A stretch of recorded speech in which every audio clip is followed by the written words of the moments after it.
सांगलीत 3 कॅफेंची तोडफोड, अश्लील चाळे सुरू असल्याचा आरोप करत हिंदुत्ववादी संघटनेचा राडा। भाजपचे संकटमोचक गिरीश महाजन यांनी घेतली छगन भुजबळ यांची भेट, भुजबळ नाराज नसल्याचं केलं स्पष्ट। सिंचन घोटाळ्याचे आरोप चुकीचे नव्हते, देवेंद्र फडणवीस यांचं धक्कादायक वक्तव्य।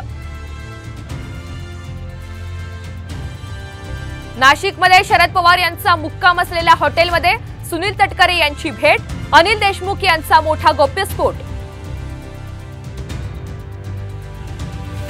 मुंबईसाठी आज महायुती आणि महाविकास आघाडीचा एल्गार, शिवाजी पार्कात मोदींची तर बीकेसीवर पवारांची तोफ धडाडणार। घाटकोपर होर्डिंग दुर्घटनेचा मुख्य आरोपी भावेश भिंडेला मुंबईत आणलं, राजस्थानच्या उदयपूरमध्ये मुंबई पोलिसांनी ठोकल्या बेड्या। आजपासून नव्याने आरटी प्रवेशासाठी नोंदणी सुरू, आधीची नोंदणी रद्द, 31 मे पर्यंत अर्ज सादर करता येणार।